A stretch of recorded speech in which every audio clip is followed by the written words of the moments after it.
I remember the first time Jessica said the words. She didn't look me in the eye when she said them. She was standing in front of the kitchen window, rinsing a wine glass that she hadn't offered to me.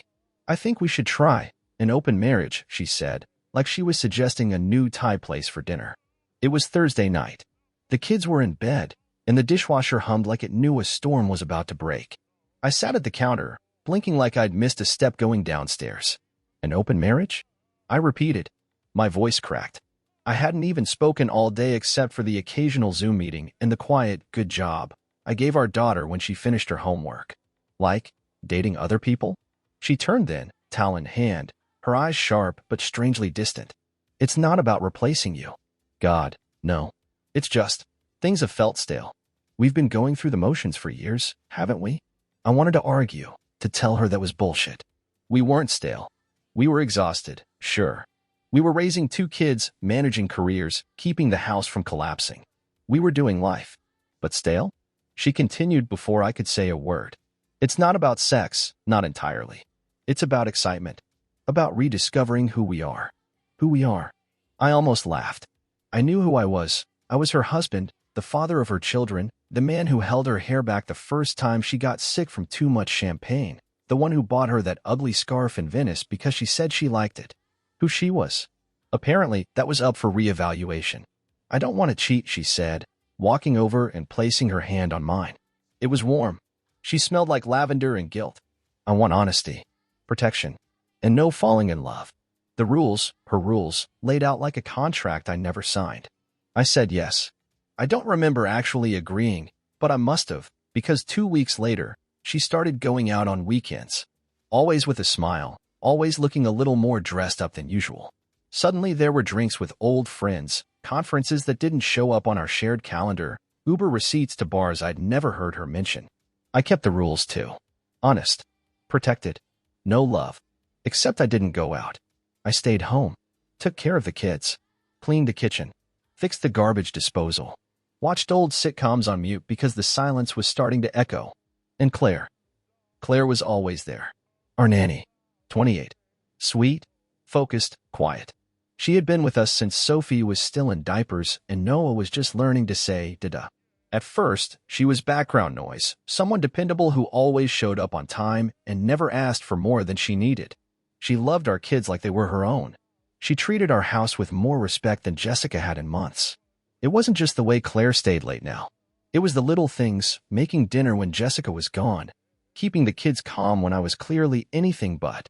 She knew when to speak and when to stay quiet. She never asked questions, not directly, but I knew she saw what was happening. The sighs. The missed dinners. The unanswered texts. Jessica's new lingerie that never seemed to make it to her bedroom. One Friday night, Jessica left again, high heels, short dress, perfume that used to be reserved for anniversaries. I stood by the door, watching her walk away, her silhouette swallowed by the porch light. She didn't even say goodbye. Claire was reading to Noah on the couch. Sophie was already asleep. I stayed in the doorway longer than necessary, just listening to her voice, soft and steady, like an anchor. After Noah was tucked in, she didn't leave. "Do you want tea?" she asked. Tea. That's how it started. We sat at the kitchen island while the kettle whistled, both of us pretending the house wasn't full of absence. I asked her about school, about her life before us. She asked me nothing personal, but her eyes told a different story. Watching. Waiting. When I finally spoke, I told her the truth. I didn't want this. The open marriage. She didn't react right away. Just sipped her tea and said, "I know." There was no judgment. No pity. Just knowing. And that, her quiet understanding, hit harder than any argument Jessica and I ever had. The rest of that night passed in silence. She left just before midnight. I heard her car pull away, and for a second, I considered texting Jessica. "Come home, please." But I didn't. Instead, I walked upstairs and crawled into a bed that smelled like a stranger. I laid on the edge and stared at the ceiling until the sky began to lighten. This was only the beginning. I could feel the shift, like the air before a thunderstorm. Her new rules had opened something neither of us could control. And that's when I knew I may have agreed to the rules, but I was about to rewrite the game. By the third weekend, Jessica didn't even bother pretending. She left Friday afternoon with a gym bag slung over her shoulder, kissed the kids on their heads, and called out, "Don't wait up." like she was a teenager heading off to summer camp instead of a married woman disappearing for 48 hours. I stood by the window with a coffee mug that had gone cold hours ago, watching her Uber crawl down the street. The moment it disappeared, it was like gravity returned. The house didn't breathe again, it exhaled. Everything she left behind became louder. Her unfinished glass of wine on the counter, the faint vanilla perfume she'd sprayed on herself, the silence. The kids noticed.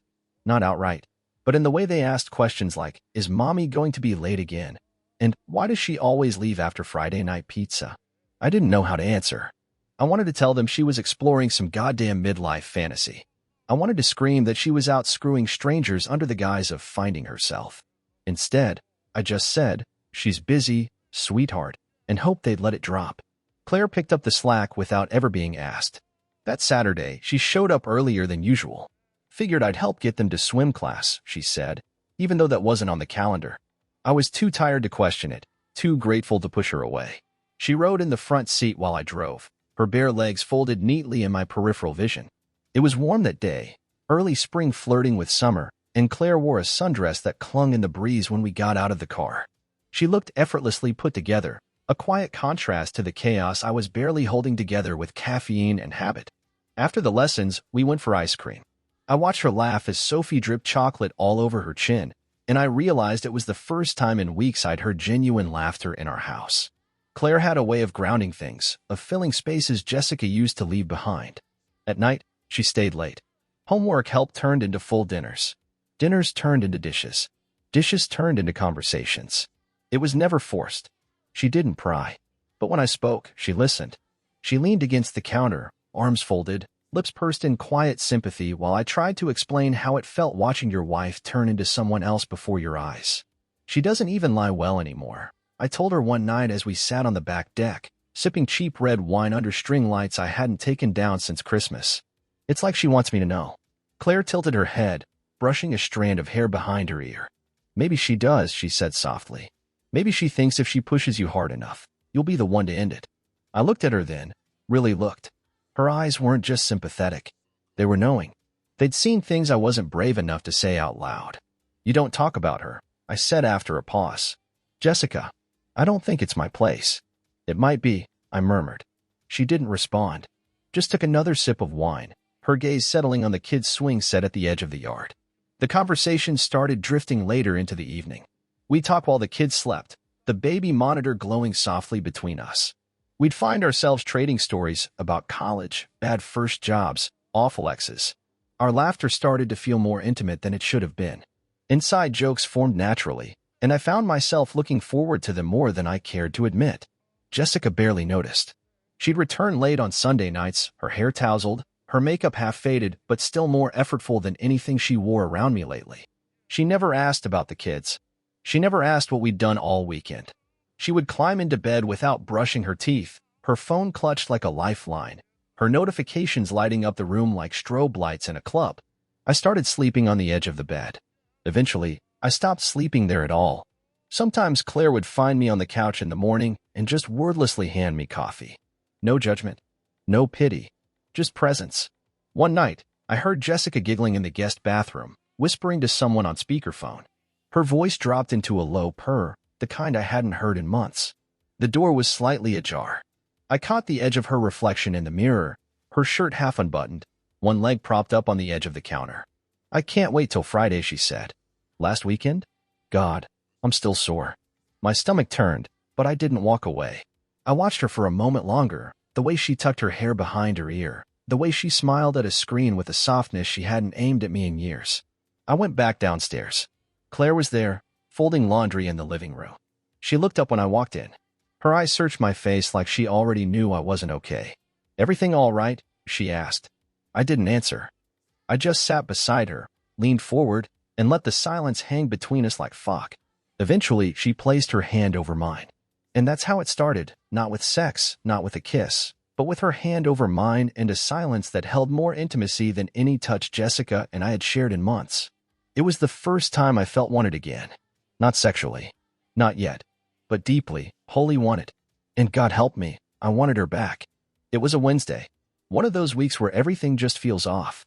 I'd barely slept the night before, not because of noise, But because Jessica had come home around 2 a.m., perfume and liquor still clinging to her like ghosts, she didn't speak when she slipped into bed, just turned away, pulled the covers, and sighed like the house had inconvenienced her by still being here. I lay awake for hours, staring at the ceiling, waiting for her breathing to shift into that slow, heavy rhythm that meant she was gone. In the morning, she was gone again. No note. No goodbye. Just a used glass on the bathroom counter and the faint outline of mascara on her pillow. Claire arrived around 3 that afternoon to help with homework and dinner. She wasn't supposed to be there that day, it was one of her off days, but she texted, said she had some free time and offered to come by. I didn't ask why. I just said yes. Dinner was quiet. Noah smeared ketchup across his grilled cheese like it was art. Sophie asked where Mommy was, and I gave her the same lie I always did. She's working late, sweetheart. Claire caught my eye then. Not with pity, not with judgment, just understanding. That kind of understanding that made it hard to breathe. After we got the kids to bed, I sat at the kitchen table nursing a drink, staring at the bottle like it owed me answers. Claire started cleaning up, moving in practiced rhythm, wiping counters, stacking dishes, humming faintly to herself. Her hair was up tonight, loose strands falling around her cheeks. She wore a sweatshirt, but even that felt intimate in a strange way, like she belonged here more than Jessica did lately. "You okay?" she asked softly, leaning against the sink once the kitchen was clean. I didn't answer at first, just stared into the dark glass of my drink. She lied again, I finally said. Said she was stuck at work. But I saw the texts. She's not even trying to hide it anymore. Claire walked over and sat across from me. "I'm sorry," she said, and it sounded like more than just sympathy. It was like she was sorry for all of it, for Jessica, for the kids, for this whole twisted arrangement we were now tangled in. She told me this would make things better, I muttered. That opening things up would strengthen our bond. But all it did was give her permission to walk away while I kept holding the rope. Claire reached out and touched my arm. Just a light press of her fingers. But it was like flipping a switch. That one simple touch made the air change. Made the distance between us feel suddenly dangerous. "I hate watching her treat you like this," Claire said. Her voice was tight, almost trembling. "You're a good man. You didn't deserve this." I looked at her then, really looked. Her eyes were glassy, lips parted like she wanted to say more but didn't know how. Her hand was still on my arm, her thumb brushing against my skin like she couldn't stop herself. I should have pulled away, but I didn't. Instead, I said, "Then why does it feel like I'm the one breaking?" We stared at each other. The silence wasn't awkward, it was electric. Every second stretched, thick with things unspoken. And then, she kissed me. It wasn't aggressive. It wasn't rehearsed. It was soft, tentative, like she was giving me the chance to stop it. I didn't. I leaned into her. Her lips were warm and trembling against mine, tasting faintly like the wine we didn't finish. When she pulled back, just an inch, her eyes were full of apology and heat. "I'm sorry," she whispered, starting to move away. "No," I said quickly. "Don't be." She stayed. I don't know who moved first after that. Maybe it was me. Maybe her. But we came back together, and this time the kiss wasn't gentle. It was raw, aching months of silence exploding into one desperate moment. My hand found her waist. Hers tangled in the back of my shirt, pulling me closer like she'd been waiting for this since the first night I cracked in front of her. We broke apart for air, for heads touching, breath mingling. "I shouldn't be doing this," I said, voice hoarse. "This is wrong." Claire's hand slid to my chest, resting there like she was anchoring herself. "Then stop," she said, I searching mine. But neither of us moved. That's when guilt crept in. It didn't scream. It whispered, "This isn't who you are." I stepped back, heart pounding, every cell in my body still humming from her touch. "We can't," I said. Claire nodded, her face flushed. "I know." She stood, gathering her bag. "I should go." I didn't stop her. She walked to the door, then paused and looked over her shoulder. "For what it's worth. I don't regret it." And then she was gone. I stood in the middle of the kitchen, staring at the empty space where she had just been. The heat of her still lingered in the room. The guilt burned just beneath it. I didn't know what I had started, but I knew it wasn't over. The following days blurred into a strange mix of anticipation and restraint. Claire and I didn't talk about the kiss. Not directly, but everything between us changed. The looks lasted longer. Her presence felt charged. Even the way she moved around the house, quieter, more intentional, sent ripples down my spine. She kept her distance physically, but emotionally, she was closer than ever. Jessica, on the other hand, was barely a shadow of a wife anymore. She stopped pretending. Her weekend getaways became routine, and even during the week, she was more attached to her phone than to our family. I overheard her one night on a call when she thought I was in the garage. "No, he doesn't care," she laughed, low and breathy. "He's playing the good little husband. He'll never leave." That's the problem. That night, Claire stayed late. Again. She helped Sophie with her math homework, read a story to Noah, and stayed after the dishes were done even though she never said why. It was storming. A thick, restless thunder that shook the windows and turned the sky orange and purple. Jessica had texted earlier that she was at a friend's and not to wait up. She didn't even ask about the kids.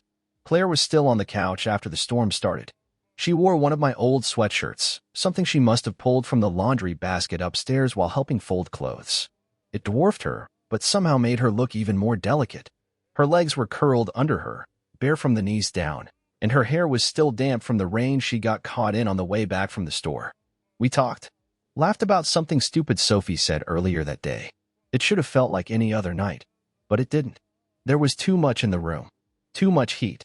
Too much silence between words. She got up to leave sometime after 11, and I walked her to the door. But before she could step outside, lightning cracked, close, and rain came down in sheets so thick it blurred the world beyond the porch. "Jesus," she whispered. "That's insane." "Stay," I said, the word escaping before I could think. Claire turned slowly, I searching mine. "Stay." I nodded. "Guest room. Just till it passes." She hesitated, then gave a small, slow nod. "Okay." We didn't speak much as she walked back inside. I grabbed some towels and tossed her one. She dried her hair in silence while I leaned against the doorway, watching the droplets glisten on her skin. I should have walked away. Instead, I said, "You can shower if you want. You'll freeze in that." Her eyes lifted. "You offering the master or the kids' bathroom?" I smirked. "Mine's got better water pressure." She stared at me a moment too long, then said, "Okay." I didn't follow her upstairs. Not right away. I sat at the bottom of the staircase, heart pounding like a teenager, trying to tell myself that letting her sleep here was just that, sleep. A favor. Shelter from the storm. But when I finally went up, I saw the light under my bedroom door. And it wasn't the guest room. I knocked. Softly.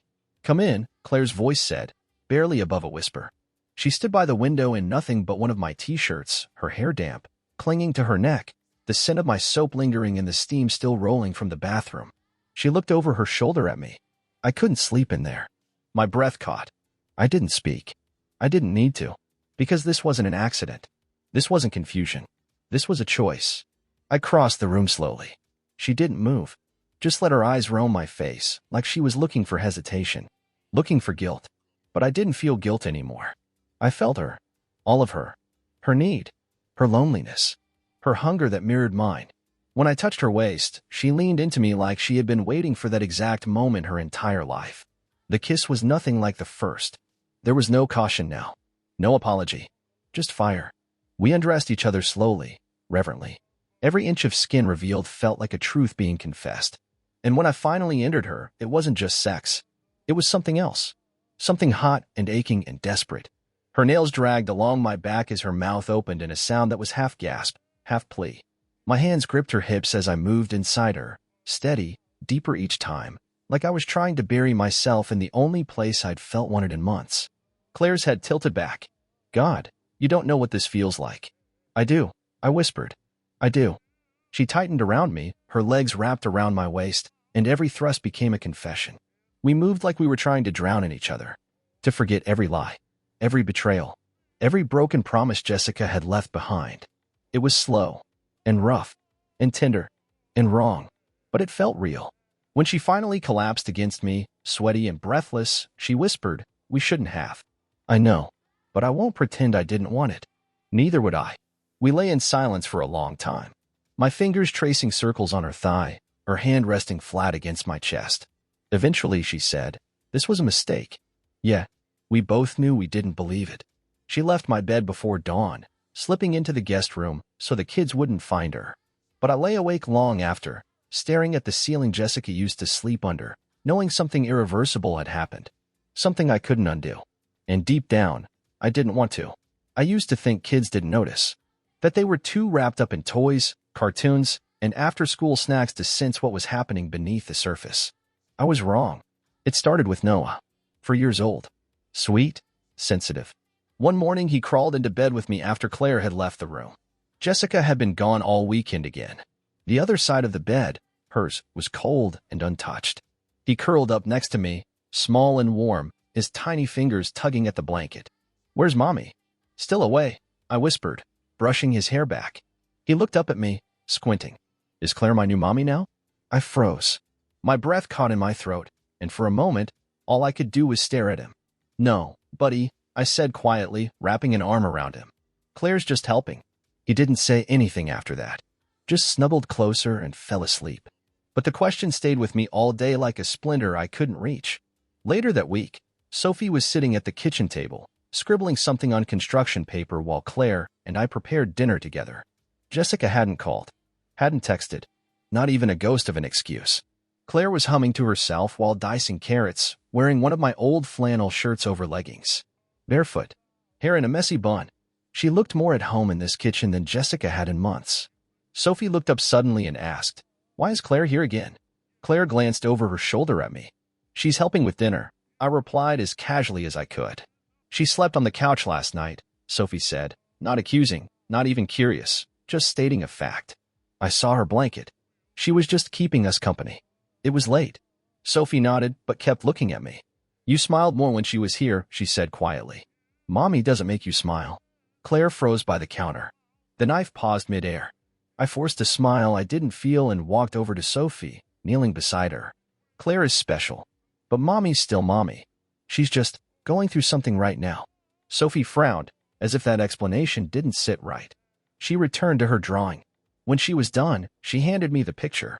Crayons filled the paper, 3 figures holding hands. Me, Sophie, and Noah. Claire stood just beside us, a little heart above her head. Jessica was drawn far off to the side, alone. "I didn't know what color to make Mommy," she said. So I left her in pencil. That hit harder than anything Jessica had said in weeks. Later that night, Claire lingered after the kids went to bed. Neither of us mentioned what Sophie said, but the tension was there, thick, humming. She stood by the kitchen sink, running water over a glass just to keep her hands busy. "They know," she whispered. "The kids." I leaned against the counter. "Yeah, I feel like I've crossed every line I swore I wouldn't." I nodded slowly. "Me too." Silence again. The kind of silence that isn't empty, but full of everything we're afraid to say. "I should pull back," Claire said, her voice quiet. "They're noticing. I don't want them to get confused." I walked to her, reached out, and turned the faucet off. She looked up at me, her eyes glassy. "They're not confused," I said. "They just see the truth we've been avoiding." Her lip trembled. "It's not fair to them." "No, but nothing about this is." She let out a shaky breath and leaned her forehead against my chest. I wrapped my arms around her, holding her tighter than I probably should have. "I don't want to go back to pretending," I murmured. "I don't think we can," she replied. "We didn't kiss that night. We didn't even touch beyond the embrace." But when she left, she paused at the door longer than usual. "If she asks me to leave," she said softly, "I will." "No," I replied. "If anyone leaves, it should be her." And I meant it. The house felt like it had chosen a side. The laughter returned when Claire was there. The kids played more, smiled more, asked fewer questions when she was around. She filled in the gaps Jessica had left behind, not by force, but by simply being present. The next morning, Jessica called. She didn't ask about the kids, didn't ask about me. "Do we have groceries?" she asked. "I'm thinking of inviting someone over Friday." I nearly laughed. "You're not even pretending anymore, are you?" She paused. "Why should I? You said you were fine with this." "No," I corrected. "I said I'd try." "You left the rest wide open." She scoffed. "Are we really going to argue about this now?" I looked around at the breakfast table. Claire was pouring orange juice while Noah told a story about a dream he had. Sophie was already packing her school bag. "No," I said. "I don't think there's anything left to argue about." She hung up. Claire met my eyes from across the kitchen. She didn't ask what was said. She didn't need to. The kids were watching. And for once, I didn't feel like I had something to hide. It was the Saturday morning market that did it. Claire and I hadn't planned to go together. She was already at the house, helping Sophie finish her diorama project. I was supposed to run errands, grab a few groceries, maybe swing by the hardware store. But at the last second, Sophie asked for her favorite strawberries, The ones from the farm stand near the park. Claire smiled. I'll come with. Help carry things. It was innocent. Or it should have been. We didn't hold hands. We didn't even walk too close. But something about the way we talked, the way we laughed together while picking out tomatoes, the way I gently wiped a smear of peach juice off her chin, was enough. Enough for someone watching to know. Enough to light a match in a town this small. Mrs. Kessler saw us first. She's harmless on the surface. Gray curls, orthopedic shoes, and a perpetual coffee stain on her oversized cardigans. But she's the type of woman who treats gossip like oxygen. I caught her eyes narrowing across the fruit stand, her lips twitching in a grin that never reached her eyes. Claire didn't notice. I did. And in that moment, I knew we were no longer just a secret kept behind bedroom doors and bedtime stories. We were a headline waiting to spread. Later that evening, Jessica called. I was in the garage when my phone buzzed. She rarely called anymore. Most of our communication had devolved into dry, clipped texts. But this time, she didn't waste time with greetings. Who's talking? I blinked. What? I just got a call from Marcy. Said she saw Claire and you canoodling, her words, at the farmer's market this morning. With the kids. We didn't have the kids with us. That's not the point. No. I said, exhaling. I think it is. We weren't sneaking around. We weren't doing anything wrong. There was a pause. Then, so it's true. I didn't say that. You didn't have to. I stepped out into the driveway, letting the cool air bite into my skin. The sky had darkened, clouds rolling low and thick above the rooftops. Why do you care? I asked quietly. You're the one who opened this door. You set the rules. Yeah. Well, I didn't expect my nanny to be the one walking through it. My fists clenched. You didn't expect anyone to hold me again. She didn't respond. Just breathed into the line, quiet and shaky. Claire has been more of a mother to those kids in the last 2 months than you have all year, I said. She shows up. She listens. She tucks them in. She knows their teachers' names. Do you even remember Sophie's science teacher? That's not fair. No, I said. What's not fair is you deciding our marriage was a sandbox while expecting me to sit quietly and wait for you to come home. Another long silence. Then, fire her. What? Fire her, or I come home and take the kids. I laughed, bitter and sharp. You'd have to remember where their school is first. That's when she hung up. Claire found me later that night in the living room, staring at the wall, a beer barely touched on the coffee table. She knows, I said. Claire didn't look surprised. Just sat beside me, legs pulled up, hugging her knees. I never meant to put a target on your back, I said. This wasn't supposed to be public. Claire leaned her head on my shoulder. Secrets rot from the inside out. Maybe it was time. But you heard what she said. Let her try. Claire whispered. The kids won't want to go with her. I looked at her then, really looked, and I realized something terrifying and beautiful all at once. I was no longer trying to fill a void. I was building something new, and people were starting to notice. Monday came with whispers. The PDA president asked if Claire was still part of the staff or part of the family. A neighbor caught me at the mailbox and asked, too cheerfully, how we managed such a flexible arrangement. Even Max, the teenager down the street, gave me a look, half impressed, half smug. Claire stayed quieter now. She kept her head down when we walked in public, wore her hair differently, spoke less. But in private, she was more herself than ever. She read stories to the kids like each word mattered. She cooked with Noah perched on the counter, pretending to be her sous chef. And when the world got too loud, she'd crawl onto the couch beside me, tuck herself under my arm, and just breathe. It wasn't sex. Not that week. It was something more intimate. The way she folded laundry beside me while we listened to music. The way she looked at me when I handed her coffee in the morning before she even asked. The way our bodies moved around each other like a pattern we'd known our whole lives. But then Thursday night came. Jessica texted, I'm coming home early. Claire was still helping Sophie with her reading log when the message popped up on my phone. I looked at it for a long time. My fingers hovered over a dozen replies I never sent. Finally, I said, Claire. She turned, and before I could finish, she nodded. I'll be gone before she gets here. My chest ached. Claire, But she cut me off gently. I knew what this was. I never expected to be the one staying. She stood, her posture graceful but weary. You're wrong, I said quietly. She looked back. This isn't a fling, I said. And you're not just the nanny. She didn't cry, didn't speak. But the look in her eyes said everything. She believed me. But she also knew the storm was coming, and we both had to decide whether to run or stand in the rain and wait for it to break. Jessica came home early. She didn't announce it with a dramatic text or a warning call. No cryptic emojis. No cryptic explanations. Just the sound of her key in the lock. Claire and I were in the living room. She was sitting on my lap, her legs curled over the side of mine, wearing one of my sweaters, oversized, soft, and dangerous. Sophie and Noah had fallen asleep early after movie night, their popcorn bowls still half full on the coffee table. The world felt quiet, safe, full of this delicate, stolen calm. I had one hand resting on Claire's thigh, the other gently brushing the curve of her back beneath the hem of the sweater. We weren't kissing. We weren't doing anything we hadn't done before. But it felt more intimate than anything Jessica and I had shared in years. That's the moment the door creaked open. I heard the click of heels on the tile, the rustle of a coat hitting the floor, the pause, the sharp, breathless silence that told me she was standing there, seeing everything. Well, just that. One word. Flat. Cold. Cutting. Claire froze. I turned toward the entryway. Jessica stood there, coat half off her shoulders, eyes wide but not surprised. Of course she wasn't surprised. She'd known. She just hadn't expected to see it. "You've got to be fucking kidding me," she said, stepping inside. "This is what I walk into now? My husband screwing the nanny in the living room like we're in some goddamn porno." Claire stood up immediately, face flushed. "Jessica, don't speak," she snapped, holding up a hand. "You don't get to speak." I stood too. Slowly. "We weren't doing anything, Jess." She laughed, loud and hollow. "You think I care about the details now?"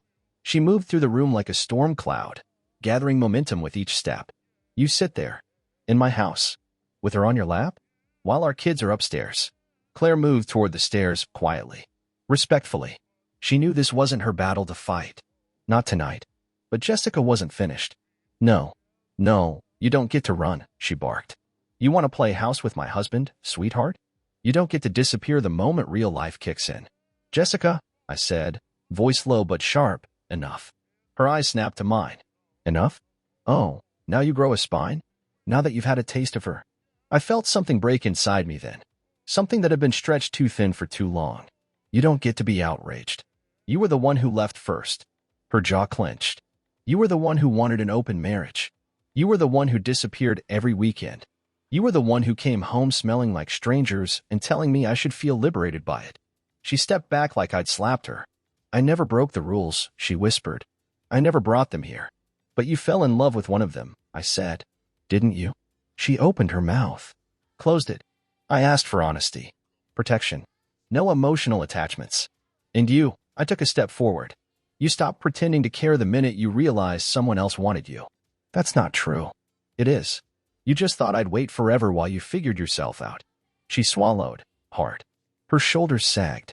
"I gave up everything for this family," she said. "And somewhere along the way, I stopped existing to you." "No," I said, more quietly this time. "You stopped existing to us. The kids. Me. You faded. Checked out. And now that someone else stepped in, suddenly you remember how to feel something." Claire had disappeared upstairs by then, likely checking on the kids, maybe giving us space, maybe preparing to leave. But Jessica noticed. "You love her?" she asked. I didn't answer. "You do." Her laugh was different now, bitter, strangled. "God, I thought you'd be the last man on earth to cheat. Turns out you're just slower at it." "I didn't cheat." "Oh, please." "I didn't break the rules," I said. "You did." She stared at me, shaking her head. "I want her gone." "She's not going anywhere." Jessica's eyes widened. "You're choosing her?" "I'm choosing the person who stayed when you didn't." There was a long silence. Only the low hum of the refrigerator, the soft patter of rain starting against the windows. She turned her back to me. "Fine," she said. "Then I want a separation." I nodded. "Okay. I'll take the kids this weekend. We'll talk about custody," I said. "With lawyers." She spun back around. "You're really doing this?" "I think we both did it," I said. "I'm just the one who finally stopped pretending." She grabbed her keys. Didn't look at me again. Didn't say goodbye. Just walked out, the door slamming behind her. Upstairs, I heard Claire's footsteps creak softly against the floor. A moment later, she was standing in the hallway, her face pale. "She's gone," I said. Claire nodded. "I know. I'm sorry," I added. "For what?" "For dragging you into this." Claire stepped toward me, her voice calm. I stepped in willingly. She reached for my hand, held it. "I'm not going anywhere," she said. And I believed her. For the first time in months, I believed someone again. Jessica came back the next morning with fire in her eyes. No warning.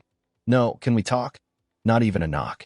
She walked straight through the front door like she still owned the house, and maybe she still did, legally. But everything about her presence now felt like an intrusion. She wore a charcoal blazer, black pants, and makeup that was just a little too perfect. A war paint mask trying to hold together a woman falling apart beneath the surface. Claire was helping Sophie with a book report at the kitchen table when Jessica stormed in. "Pack your things," she snapped. "You're done here." Claire stood slowly, keeping her voice calm. "Jessica, I'm here for the kids. And I'm their mother," Jessica hissed. "You've crossed a line, and I'm taking it back." I stepped into the room then, placing myself between them. "You don't get to bark orders at her. She's a fucking nanny," Jessica spat. "And you're playing house with her like this is some romantic comedy." Claire didn't flinch. She placed a hand on Sophie's shoulder. "Why don't you go play in your room, sweetheart?" Sophie looked between the three of us, her eyes wide. "Is Mommy mad again?" Claire smiled gently. "Just a grown-up conversation. I'll come read to you in a minute." When Sophie was gone, Jessica turned to me, jaw clenched. "I want her out. Today." I folded my arms. "No." She blinked, genuinely stunned. "Excuse me." "She's staying." Jessica let out a humorless laugh. "You're seriously going to throw away your marriage for the nanny?" "There hasn't been a marriage to throw away for a long time," I said evenly. "And the kids? They want her here. That's because you've let her replace me." "No," I said. "You did." Claire quietly stepped aside, letting me speak. "You disappeared, Jess. You left the hard parts to someone else. The late-night fevers, the school projects, the broken hearts. Claire didn't steal your place. You abandoned it." Jessica's lip trembled, but she masked it quickly with anger. "I'll file for full custody," she said. "Let a judge decide if your live-in girlfriend and moral compass are fit for raising my children." "Try it," I said. "But you'll lose." "You think judges side with cheating husbands?" I stepped forward. "They side with stability. And Claire is the one they run to when they scrape their knees. She's the one Sophie draws in her pictures now. You're barely a sketch in pencil." Jessica turned to Claire then, eyes venomous. "If you have any decency, you'll walk away." Claire looked at her, steady and calm. "I've had to do everything decently, quietly, respectfully, even while you broke their hearts one weekend at a time." Jessica's hands clenched into fists. "You think you're better than me?" "No," Claire said. "I just didn't give up on them." That was the moment Jessica broke. It wasn't dramatic. No screaming, no glass-shattering tantrum. Just her face crumpling, shoulders sagging, and a whisper, barely audible. "I don't even know who I am anymore." I exhaled. "Maybe it's time you figure that out." She left without another word. Didn't look at me. Didn't look at Claire. Didn't even hug the kids. And that told me everything I needed to know. 2 days later, the papers came. A formal separation agreement, hastily written and delivered by her lawyer. She didn't ask for custody, just visitation rights. A schedule. A clause about no overnight guests, which her attorney must have insisted on, because Jessica never followed rules she didn't write. Claire didn't say much when I handed her the papers. Just, "Are you okay?" And I was. More okay than I'd been in a long time. That weekend, the kids asked if Claire was sleeping over again. I said yes. Not because Jessica was gone, but because Claire was here. Sophie crawled into her lap during movie night, arms wrapped tightly around her. Noah sat beside me, his tiny hand curled into mine like a reflex. And for the first time, I wasn't watching a family fall apart. I was watching one slowly, gently come together. Later that night, Claire stood in the hallway outside the kids' rooms, her voice soft. "You know she's going to try again. She's not done. She may come back to the house," I said. "But she won't come back to us." Claire nodded, her eyes full of that quiet, resilient strength I'd grown to depend on. "I'm not going anywhere," she said. And I believed her. The power had shifted, not with noise, not with war, but with presence.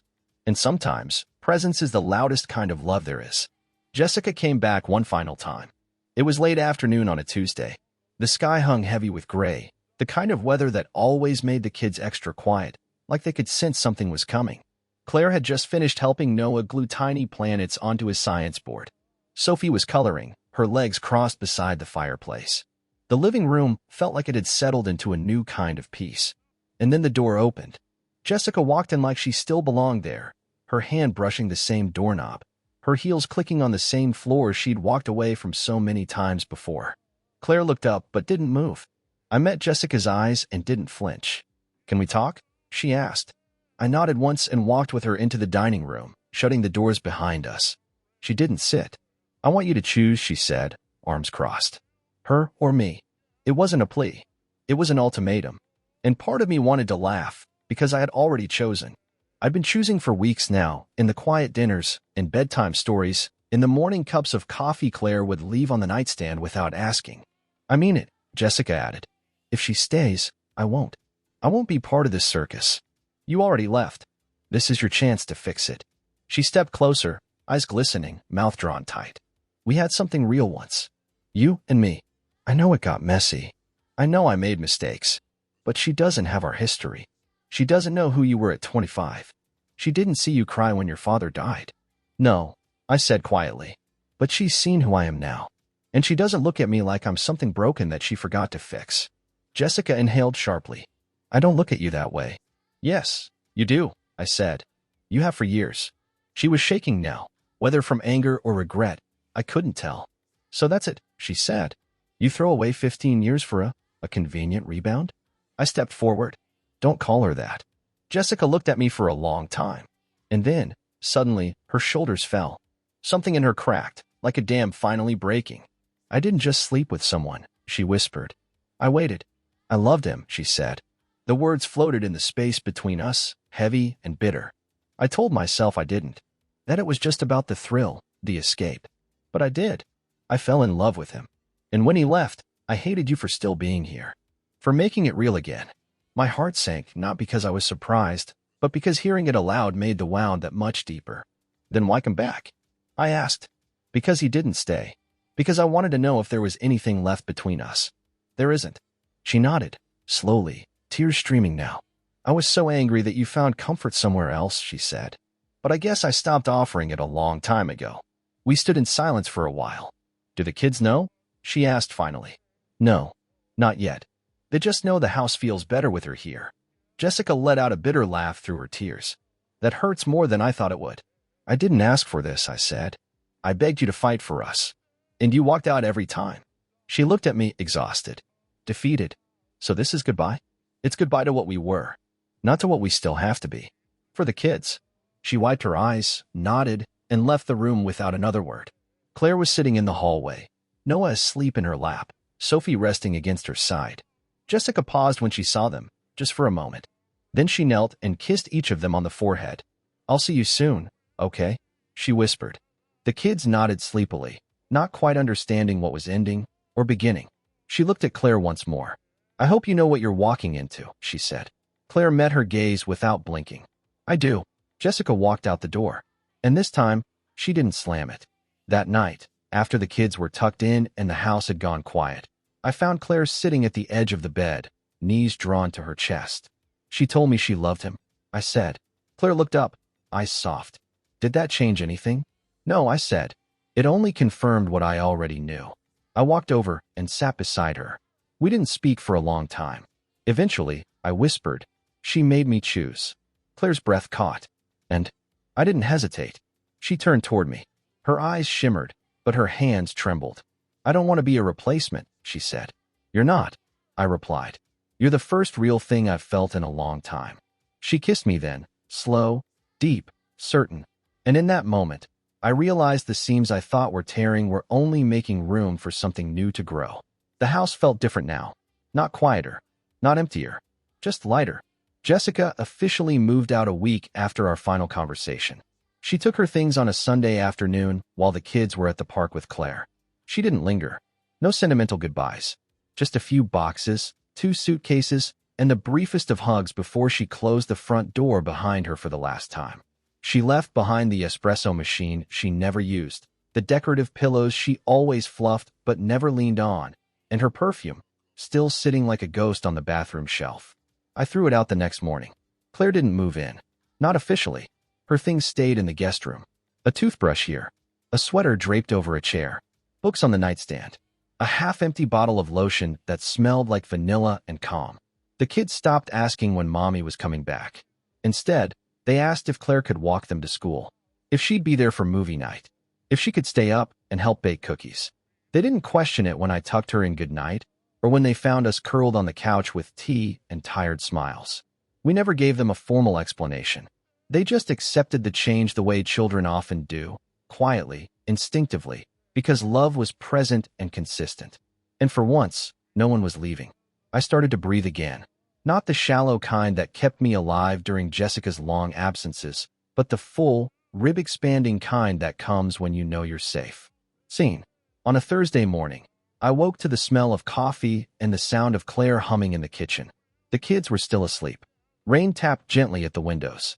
I padded in barefoot, found her standing in front of the stove, hair pulled up messily, wearing my shirt again. She turned when she saw me, smiling softly. "Hey," she said. "Hey." She held up a mug. "Yours. Extra strong." I took it, sipping slowly. "You always know." She leaned against the counter. "It's easy when I care." That word landed harder than I expected. Care. Not love. Not yet. But deeper than comfort. Stronger than desire. Care is what stays when the lust fades. Care shows up in the morning. Care helps with homework. Care makes the bed, folds your laundry, and kisses you softly when you're spiraling. I reached out and brushed a crumb from her lip. "I'm glad you stayed," I said. Claire looked at me for a long moment. I don't think I ever left. That weekend, I took the kids to the beach. Claire came too.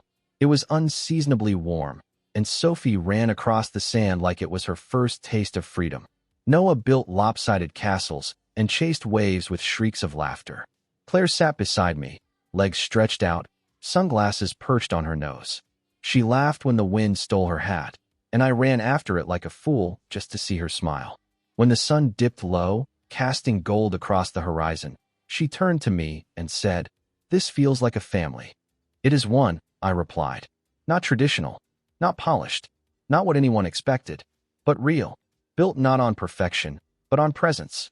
Later that night, after the kids were asleep and the dishes were done, I found Claire on the porch, wrapped in a blanket, watching the stars. "Do you regret it?" she asked. "Any of it?" I shook my head.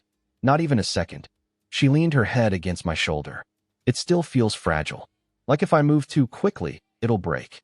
"It won't," I said. "Not this time." We sat like that for a long while, wrapped in silence, the kind that didn't need to be filled. I looked at the house then, the one Jessica decorated, the one I helped build, the one that had witnessed every version of who I'd been. It didn't feel like hers anymore.